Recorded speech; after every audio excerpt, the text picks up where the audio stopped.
Hello, everybody, to our next brand new chapter.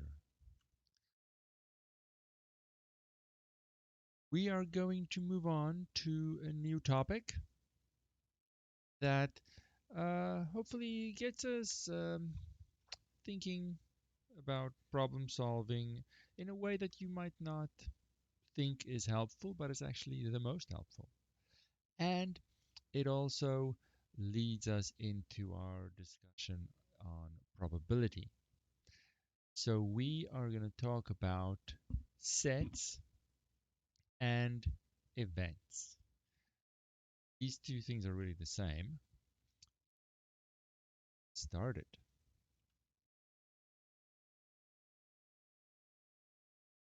So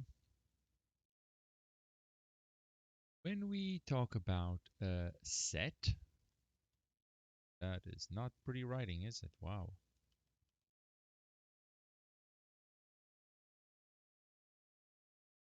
This needs to warm up. Talk about a set. It is simply a collection of objects. Now, those objects could be abstract. We can talk about letters of the alphabet and collection of letters. We can talk about animals, talk about a collection of animals. It could be people, it could be tables in your house, or if you have multiple tables, it could be anything. These objects are called elements of the set. So, with our initial discussion, I have to introduce some key words for this topic. Some words that we are going to use often in our language, so to speak. Even though it's still English, we have certain words to refer to certain key concepts in this topic. First word is set, and the next word is elements of the set. So usually we use a capital letter to name a set. Let's look at some examples. Let's look at the letters of the alphabet and let's define some sets. I'm going to use a big A as the name for my first set, and the elements, which will be lowercase letters of the alphabet. Let's say it's little a, little b, little c. I'm going to, whoops, that's ugly. I'm going to put them in curly brackets to clearly identify what the objects are, this set, what is the collection. Now, when we list them, there is no arrangement. For me to keep track of the letters, I put them in alphabetical order, but it could be CAB, BCA, just the collection of letters. It doesn't matter the order in which you write them. They're floating around. You write them in any way you want. No ordering here. So big B, we'll call maybe this set of letters little a, little b, enclosed in its square brackets, curly brackets. Let's say big C. Let's go with C, D, and E. My curly brackets are not very good. They deteriorate very quickly. And let's say big D is the set, just a collection of little letters. Let's say X, Y, and Z. So within this example's context, I am looking at lowercase letters of the alphabet. There are more, many different collections I can make. These are some of them. So now we have two extreme concepts. Now I'm going to keep this example so that we can just jump back and forth as we need to look at it. So I'll make a new page for the rest. We have two extreme examples. First is the universal set. universal set. That's simply the set of all possible elements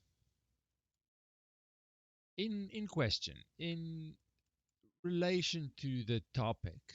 If we're talking about lowercase letters of the alphabet, then if we continue our example, the universal set will be all the lowercase letters of the alphabet. Now there are 26 of them and I'm too lazy, so I'll use my little dots to indicate the clear pattern and show where it ends. But it's not a sequence. A sequence implies there's an ordering of these.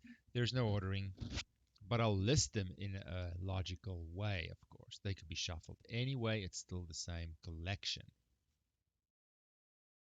The letter that we'll reserve for this, let's make a little bit more space here, so that we don't have to redefine it. We'll call it U for universal set. When you talk about this topic in a more statistic setting, then they use an S for sample space, but I doubt that's going to be necessary. Let's just say here, sometimes in a more practical setting, it's we're use S. Okay. So, but these two letters are reserved for the universal set. Call it whatever you will, the set of everything. On the other hand, we have the concept of the empty set. Anything like this is sort of an extension of the number concept. Number concept is a single thing that represents a quantity. Here we have uh, things that are actually collections of other smaller things. You still need the concept of everything and nothing.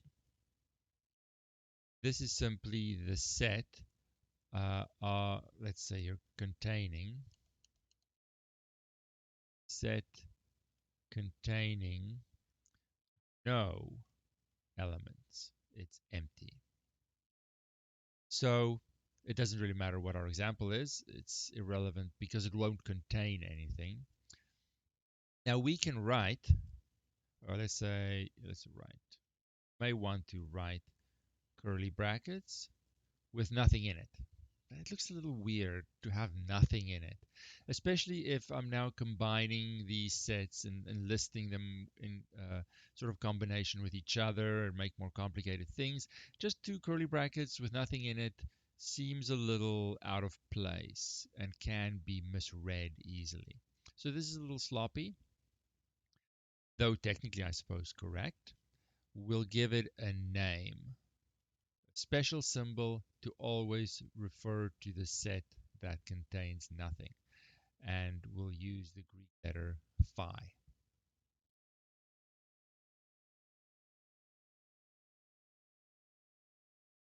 So it's just a little bit easier to read if it has its own symbol instead of brackets with nothing in it. That's weird. It can easily. So we give it its own name. That is the letter, Greek letter phi. We'll refer to the set that has nothing. Okay. So we have a whole bunch of little things. Focusing on our example, little combinations of collections of little letters. Could be everything, and could be nothing. And of course, many things in between. Okay. So we're just getting the language that we'll use, the words that we'll use when we talk about these collections of things called sets.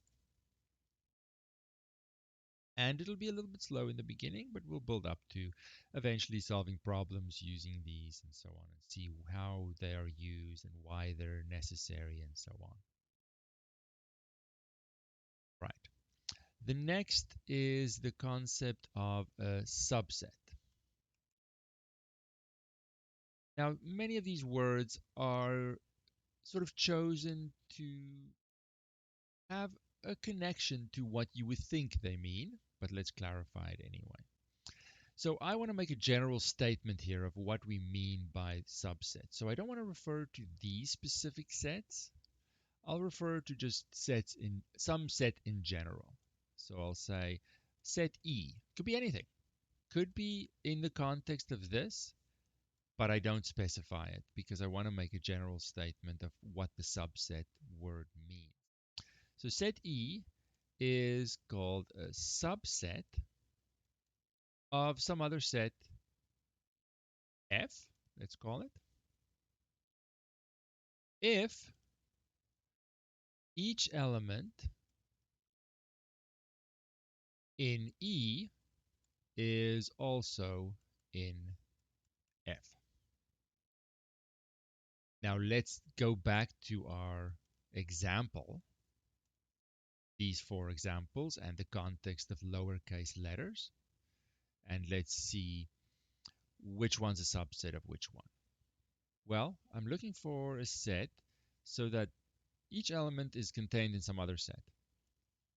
If I look at A and B, every element that big B, set B has, little a and little b, they are also contained in set A. Set A may have other things as well. That's okay. There's no requirement for it to have or not have. Might be much bigger. But everything in set B is already in set A.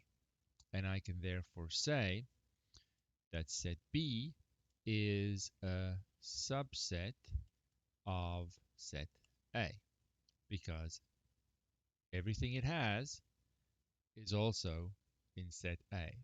You can think of it as set B is contained inside set A. Set A is bigger in this case, but B is a part of it. B doesn't have anything outside of that. Now, these words are perfectly fine, but often in math, people want to use symbols and make things as compact as possible. Sometimes they go too far, but in this case, it's okay. We have a symbol to capture and represent these words is a subset of, and the symbol is called the subset symbol. So when you see this, it is just the mathematical word or a symbol or word for the phrase is a subset of. Okay? So these are interchangeable. English language, sort of. Mathematical language, more pure. I can also say something's not a subset of something else. If I look at A and C, set C, has a little c that does appear in A, but it also has a little d and a little e that does not. So set C is not a subset of set A. Set C isn't completely contained in set A. So we could say that as another example. Set C is not a subset of set A. Now, of course, I want to symbolize this as well. We're going to use the subset symbol, which is sort of like a flattish, longish little c with a line under it. But now it's a not, so I'm going to put a line through it. Not a subset. So I can recycle the symbol for is a subset of, and when it's the negative, the negation, it's not. Line through it. Okay. So some sets are contained in other sets. Some sets are not contained in other sets. Some sets are subsets of other sets. Some sets are not subsets of other sets. All right. Okay. So let's say here a special case that you might think of as special. Special cases, rather. If I still look at my example,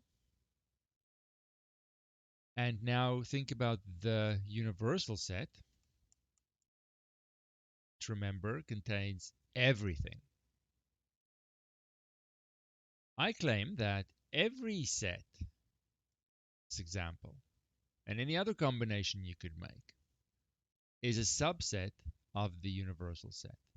Because by definition, the universal set necessarily contains absolutely everything. lowercase letters of the alphabet in our case. So any combination of lowercase letters, any collection that you want, that you could possibly have, will necessarily be contained in the universal set because the universal set contains everything. So I could say here any set, let's call it E, is a subset of its universal set. Of course, they have to be sort of related to each other. If I talk about letters of the alphabet, any collection of letters of the alphabet will be a subset of its universal set. It has to be in context. So we could make this a little bit more formal as a more mathematical statement. We could say for any set E, E is a subset of the universal set. Or let's actually not make a comma there. Let's make a any set E, it's true that E is a subset of the universal set. D specifically, but for any other set of lowercase letters you could possibly want to make. Make that special case 1. Special case 2, I'm going to say the following.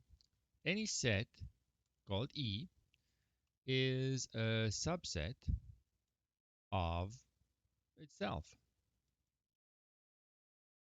I'll make the statement a little bit more proper.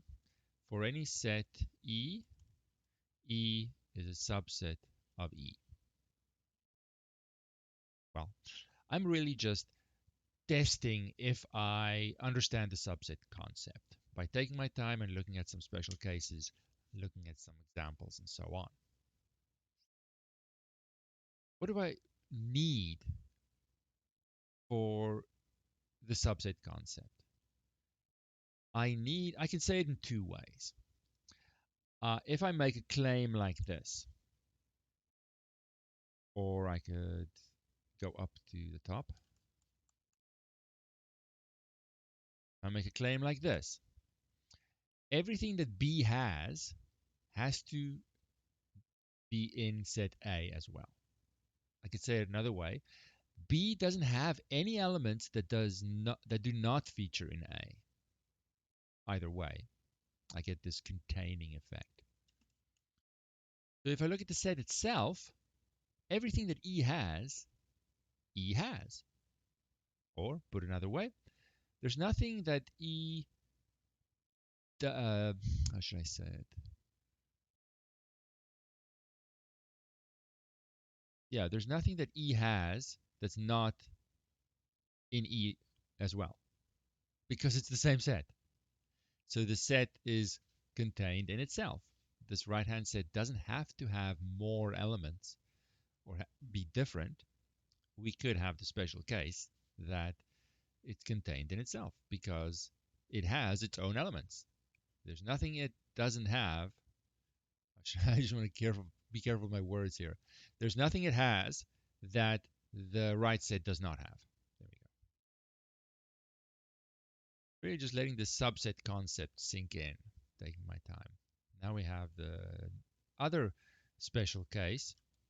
At the other extreme, I used the universal set. So I want to say something about the empty set as well. Say it like this. In words first, the empty set. This one's going to feel a little strange, perhaps. The empty set is a subset of any set. Formally, for any set E, the empty set is the subset of it.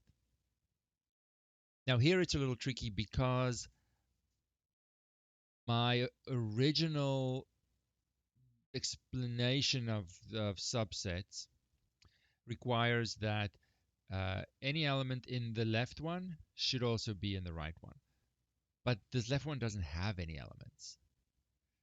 So I'd rather think of it in the other way. There's nothing that the left one has that's not in the right one because it has nothing. It's like comparing the number 0 to a positive number. Initially, for little Timmy, it might seem strange because he has nothing to compare. 0 means you have nothing, but nothing is less than something. Even though you can't see the nothing, it's still there. So think about this one. Let me know if you're sure. But we have these special cases as well. Just giving us some time to let the subset concept sink in. Now, I don't really care which version of a statement you are comfortable with. It could be completely in words. It could be a little bit more formal with the subset symbol. I don't really care, right? It's just a translation issue at this stage. The meaning is the same. Subsets. So now let's just make a new page here. We have an not example, exercise in our book to give us. There's a lot of little things that the discussion on sets, even though it starts slowly, that it teaches us a lot of little things. Of course, I have most of it.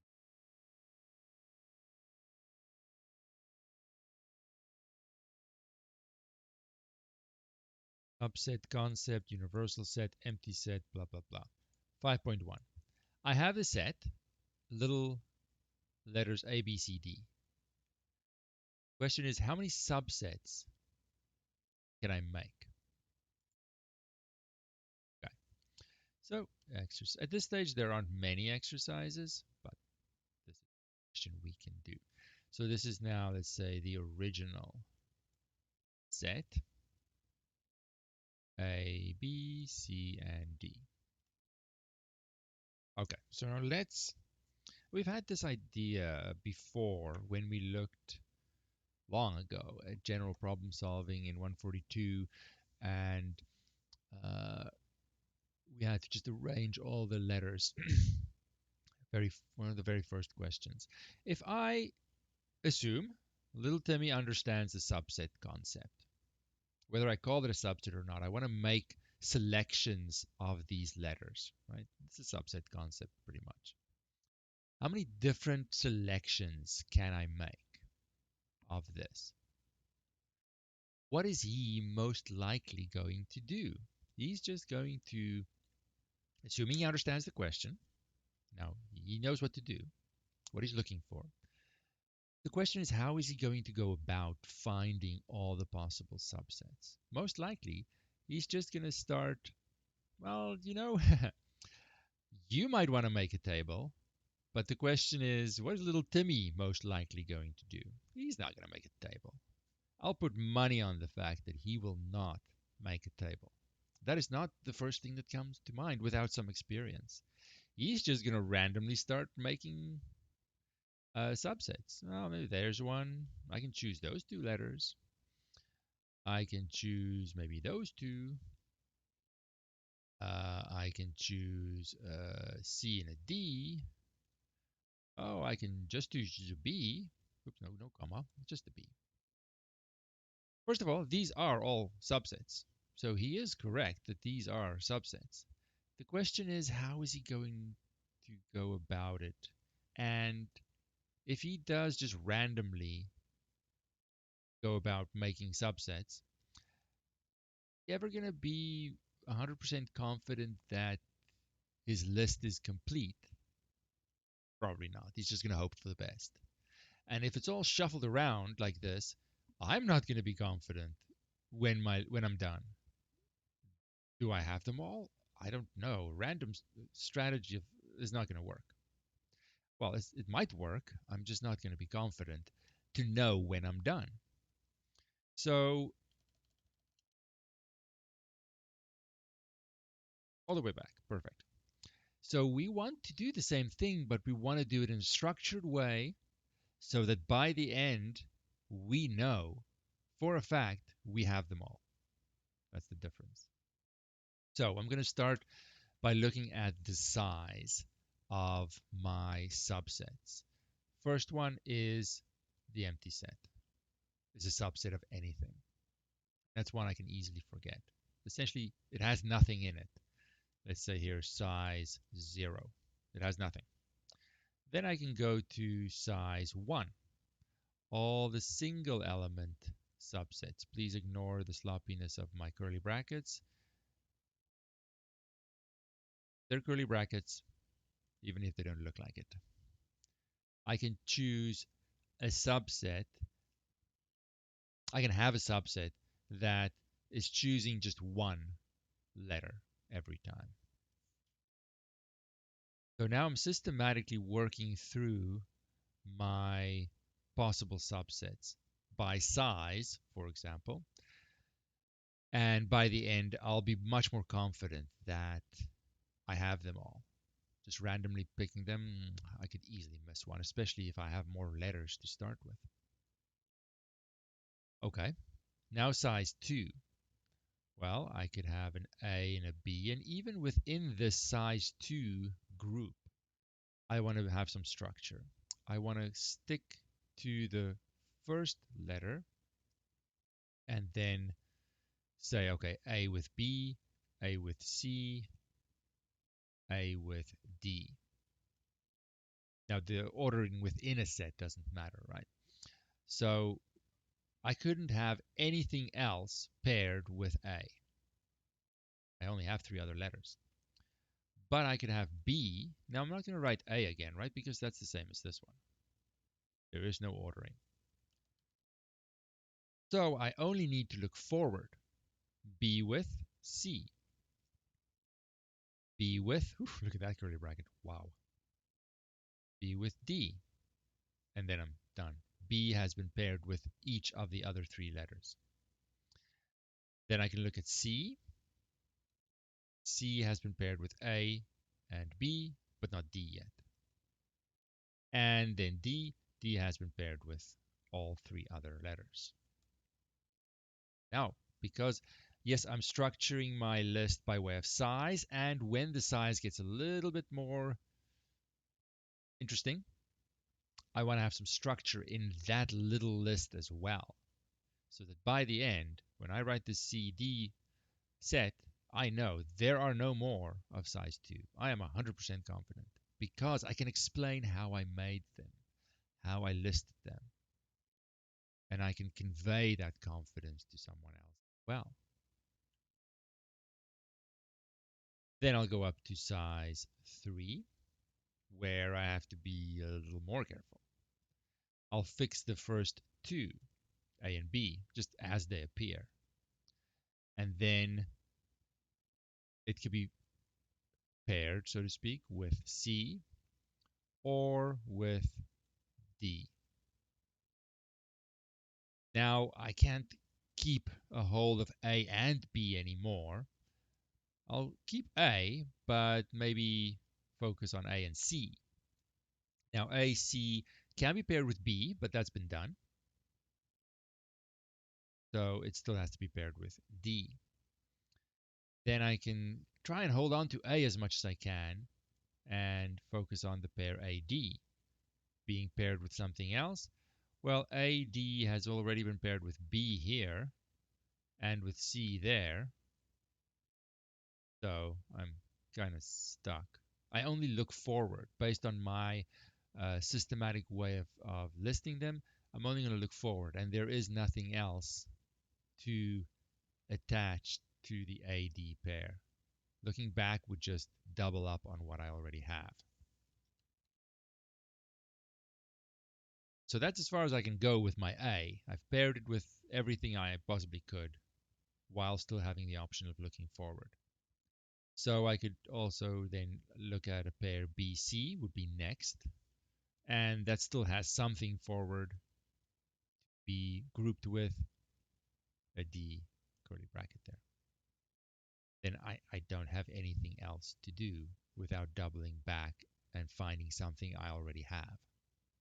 So of course, the more things I have to look at, the more little letters, the bigger the size, the more difficult this arranging list is going to get. So for my systematic way of getting through this, I sort of have to look at an arrangement just to keep track of everything. But the set ultimately does not have any arranging, which is why I'm only looking forward. And then, of course, there is a size 4 subset because every set is a subset of itself. The set itself is also a subset of the set. And then I count them all. How many do I get? Well, here I have 1, here I have 4, here I have 6, here I have 4 again, and here I have 1. So 5, 11, 15, 16. So total number of subsets is 16. All right. Now, yes, you could see perhaps already that if I made my original set bigger, making this list is going to be very much impossible after a while. But that's not our goal really here. Right now our goal is to understand the subset concept and as a bonus, uh, be aware of this sort of systematically and logically making a list and working my way through it so that at the end I'm confident in my answer. Randomly making entries in this list will not give me that confidence. I'm even lucky enough to get to 16, I could easily miss one of these, right? Or I could double them up very easily. I think that's more likely. If you randomly let little Timmy randomly make his list, he's gonna probably double up one that he had early because it's hard to search through the list to see what you already have. That's more likely, I suppose. So there's a lot of little things I could learn here and add to my experience within this set topic, of course. All right. So I think we've gotten a lot out of our subset concept here. Now we do have tomorrow as well, but I'm just gonna keep going. Time runs out, and if we end early, that's great. More time for questions. And if I just want to make sure that we get through everything we need to get. Eventually, eventually. So if you look at the book here, there's more things you could read if you want to, but covers pretty well. Now, if we look at our original example, we now have a good number of words here, right? We have universal set, we have empty set, we have subset, and we got time to learn and just emphasize what they mean. If I look at these examples, there are ways to take these sets, combine them to make new sets, new collections built on these. Let's look at two ways to do that. The first way is the union. Now I'm going to say it in general without specifying any sets, but then we'll come back to the specific examples. So just bear with me while we write out this sentence. The union of a set, let's call it E, could be anything, with another set, call it F, is a potentially new set. And we're going to call it E with a little cup symbol. That's my union symbol, F. It's potentially a new set. Usually, it needs a new name.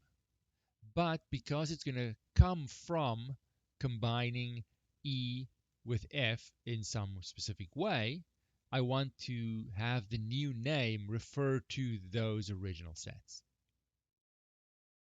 The new set is going to be named. I emphasize that. This is just a name, named E cup F. We'll read it as E union F. And this new set that contains each element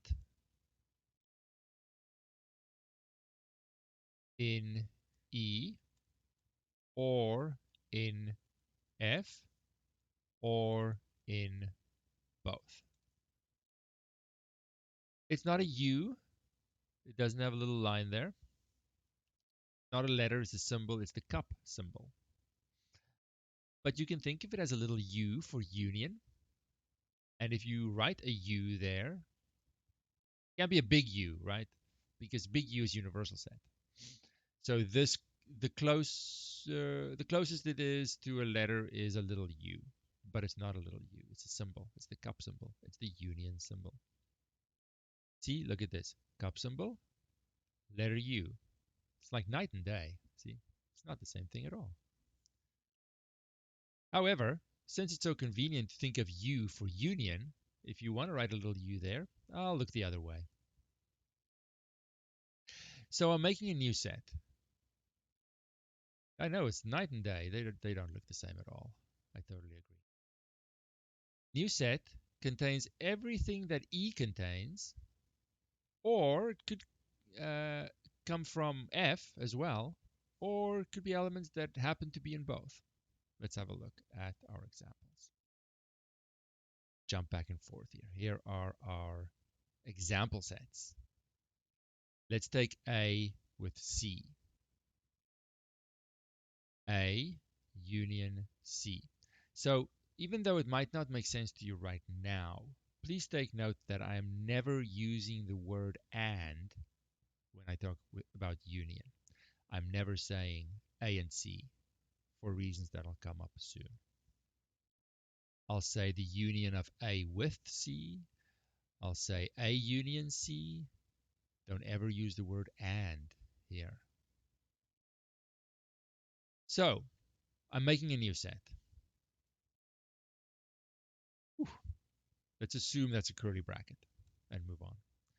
So this new set is going to contain everything that A contains. So little a, little b, little c, that's what A contributes.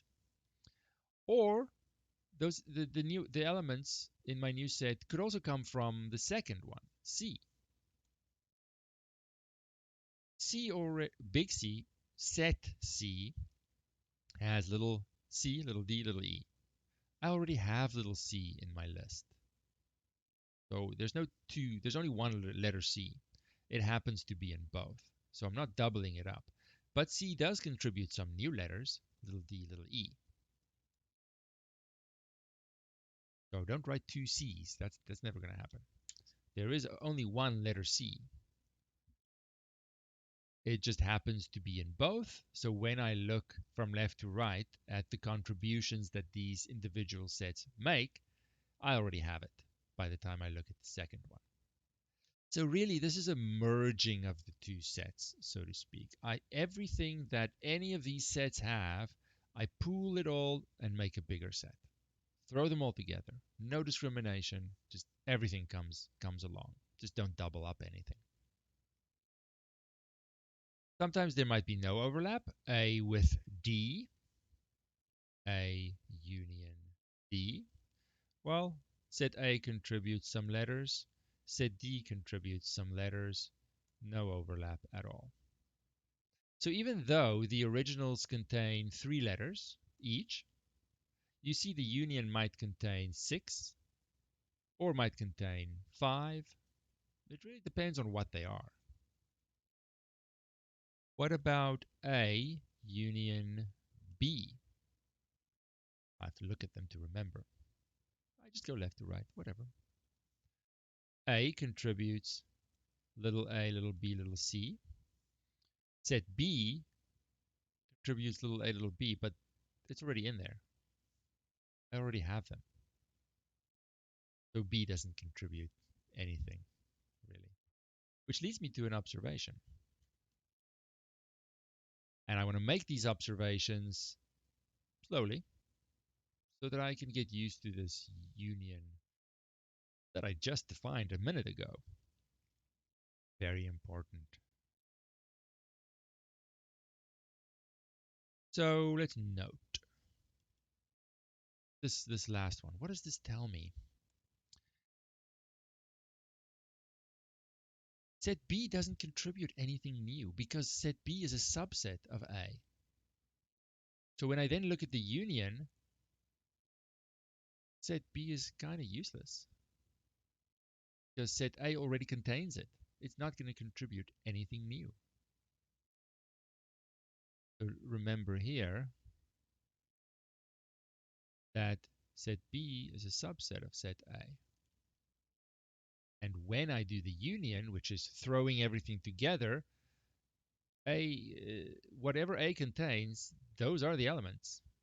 B doesn't have anything new. So if I have two sets and one set is a subset of another, then their union will be the bigger one because being a subset means being contained in this quote unquote bigger one. I know there's a special case, it might be the same. I try and think of it as a bigger one, just intuitively. Because the left one's already contained in the right one, when I throw them together, I only have elements from the right one. The small one does not give me anything new. That's one. Next, if I take any set and I take the union with the universal set now, see cup symbol, big U, that little line extra. What do I get? Well, the universal set already contains everything. If I combine that with any other set, that set is necessarily a subset of the universal set. So when I throw everything together, I'm getting the universal set. So it's very important that we understand these little notes and examples, but the notes more than anything else, because it's sort of a little test. Do I understand the instructions that the union gives me? If I take the union of two sets, it comes with instructions for how to combine the elements to make my new set.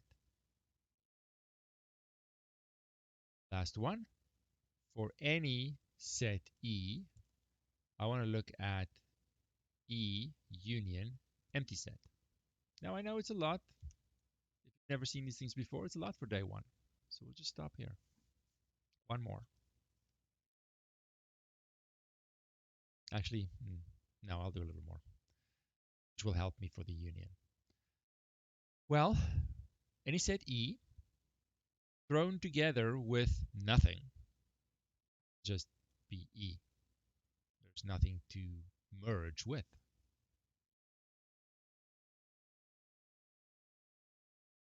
Stuff to think about, but you are not wasting your time if you think about these things and let them be nice and solid in your understanding. Just to visualize these things. We have 4 minutes, we can do it. Now, there is another way to combine after union, but I'll do that tomorrow. By way of a Venn diagram, we can visualize sets very nicely. I have a rectangle. That rectangle represents everything universal. There is nothing outside the rectangle. Every possible element you can make in the context of whatever you're looking at is in here. Then we'll have some circular shapes to indicate specific sets. If we refer to our example, set A will be maybe something like this. That'll be A, and it'll contain little a, little b, and little c, and all the other letters will be outside. If I look at set C, it has little set C, D, and E.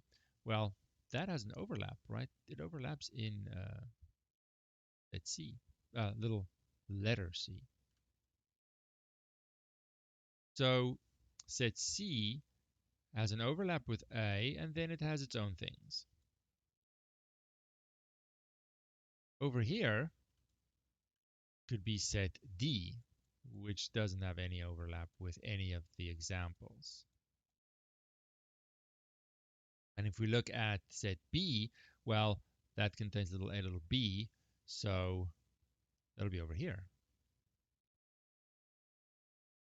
So you see now the subset concept is literally, in terms of the Venn diagram, B is contained inside A. B is inside A because everything it has is already in the A circle. I'll call these circles even though they're circular. All right. So now when we look at our union, it'll concern two sets. Now I don't know always what those sets contain. I want to have a general layout to cover every possible overlap that could happen. Let's call this first set E. The other set, let's call it F, has to be positioned like this. Cover everything that's possible. There's stuff outside that none of these sets have, possibly. There is something over here that set E has that F does not have. There's potentially stuff here that F has that E does not have. And there's potentially an overlap as well. Covers all the possible places elements could occur relative to the sets E and F. So this is the general position for two sets in my Venn diagram. The union, E union F, let's color.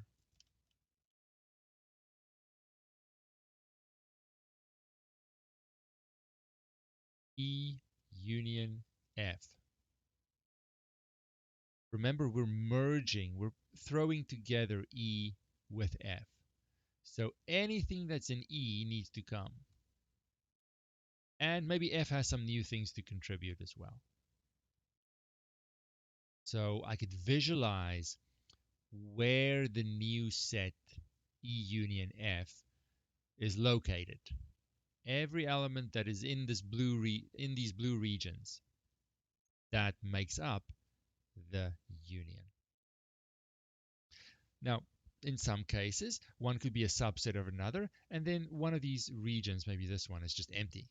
I can always start with the general layout, and then if I have more information, I will just realize that one of them is actually empty. But there's no harm in starting with this one. I don't want to specialize and miss out on a region when I don't know for a fact it's gone, actually.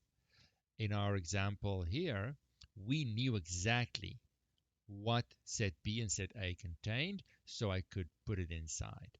But very often, we won't know exactly what the elements are from the beginning, so we want to make sure and cover all the possibilities. We'll pause here and look at the other ways to combine sets next time, but there's already a lot to think about that will help you forward with this topic. So take the time and make sure it's nice and solid if you can.